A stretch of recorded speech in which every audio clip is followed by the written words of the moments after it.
What's the scariest thing that's happened to you? Getting a phone call from my boyfriend's best friend that he had been hit by a car. I lived on the other side of the country at the time, but luckily we had already planned a visit and I was getting on a plane to go there in a few hours. His best friend was on the phone with him when he was hit, managed to figure out what had happened and what hospital he would likely to be taken to. Then he contacted me and picked me up at the airport and took me to the hospital. I can't imagine what he heard on the phone, but I'm so glad he has such an amazing best friend. On a lighter note, because it was raining, his last words before being hit were, "Oh shit, my umbrella!"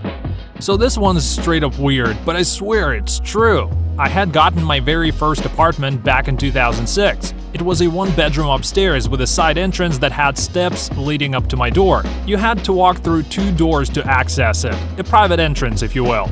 Anyway, I was living alone for 6 months before my fiance moved in, was working 2 jobs to maintain rent, etc., and started noticing the door to my entrance would be left open despite being locked. The apartment also had a basement area that served as a laundry/storage room. About 3 months in, I kept hearing footsteps at night. I'd be woken up by the door creaking slowly, etc. I thought I was just being paranoid until one night I looked out of my window and saw a lady standing in the parking lot staring at my window. I thought nothing of it. Maybe she was looking for the person downstairs or whatever. Well, long story short, my landlord never changed the locks or gave me an updated key. This woman was the prior resident, and I woke up one night to grab a Gatorade to rehydrate when out of effing nowhere, someone sprints past me in the kitchen, shoulder checks me and bolts downstairs into the darkness. Now, I had no camera and no footage, so I didn't call the police, but I immediately called my landlord and demanded the locks get changed. I explained what happened and he apologized profusely and even sent me a $50 gas card and $100 off my rent next month. Locksmith came next morning while I was at work and the landlord left a note explaining this. Remember that side door downstairs I told you about that leads to the laundry room? Well, that 29-year-old woman was actually living downstairs and had been sneaking into my apartment with her key every night to steal my food and hang out on my couch.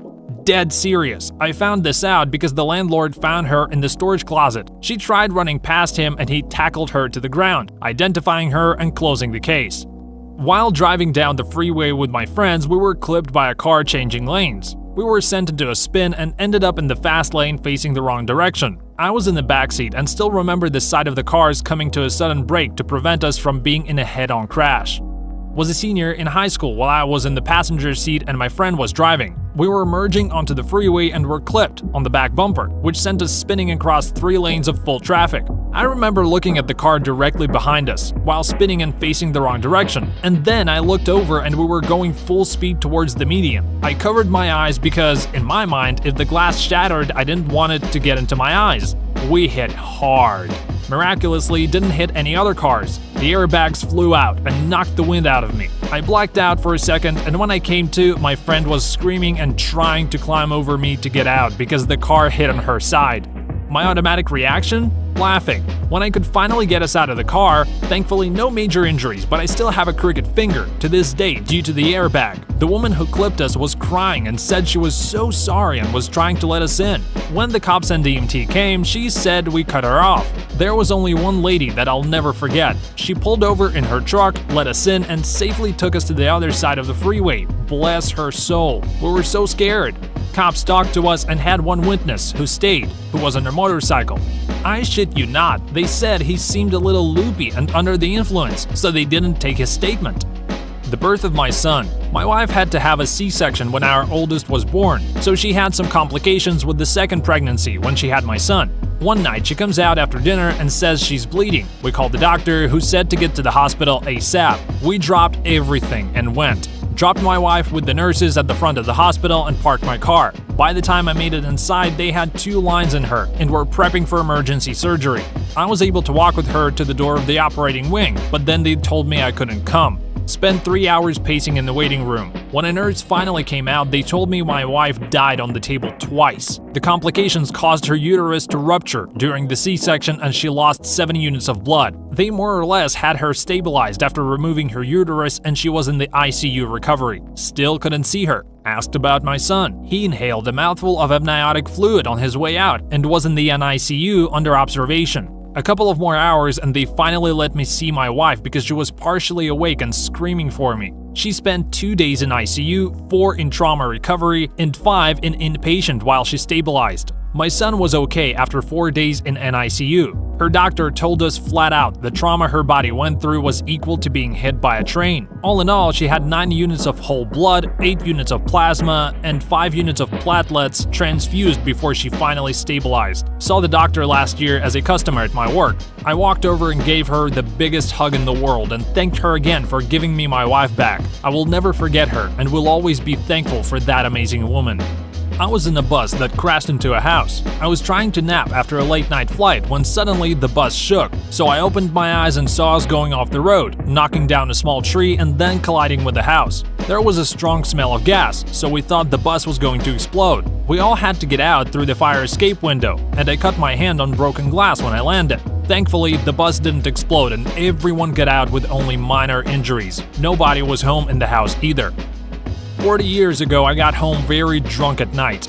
The police had my house staked out waiting for me and tackled me in the driveway and took me to jail for burglary and attempted rape that they accused me of. I spent 3 days in jail before they figured out that I was innocent and just cut me loose about an hour from my home without my wallet, which they still had at the county jail that I was originally booked into. Didn't have a cent on me, but I was sure happy to be out.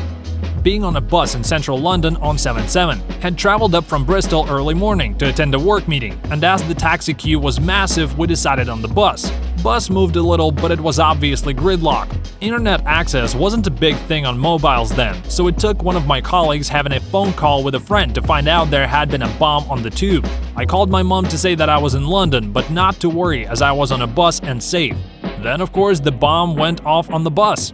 With the mobile networks all bottlenecked, my mom couldn't get through, so she left a message. Honestly, the scariest thing was hearing the utter panic in her voice as she spoke. I can still hear it now, just begging me to get off the bus. We got off at Marble Arch and walked back to Paddington. Work excused us from the meeting. We managed to catch the last train out of London back to Bristol that day and were given the rest of the day off. I went straight to my mom's and held her for hours. London has held no joy for me since. As a kid, I made a makeshift zipline between 2 trees in my yard with some rope and an old shirt. I went to go across it just after the sunset one summer night, and my shirt was caught on a broken-off branch from behind and started choking me. I thought I was as good as dead because I couldn't yell very loud due to being choked. I held on to the zipline shirt for dear life when I saw one of my older brother's friends walking down the sidewalk. He saw me hanging and got my shirt off the branch. Saving a woman's life. I was walking past my building's pool on the way home from the parkade when a guy flagged me down and yelled, "I think she's drowning." I remember very little of what happened next, but I pieced together that I ran like hell to get there. Jumped in, fully clothed, phone in pocket, grabbed her from the front. Hot tip: don't grab a drowning person from the front, they will climb you. And got her out of the pool. I was in no danger, but after the crisis was over, fear washed over me like I could not believe. I cried in the shower for an hour until I finally calmed down. I would do it again in a heartbeat.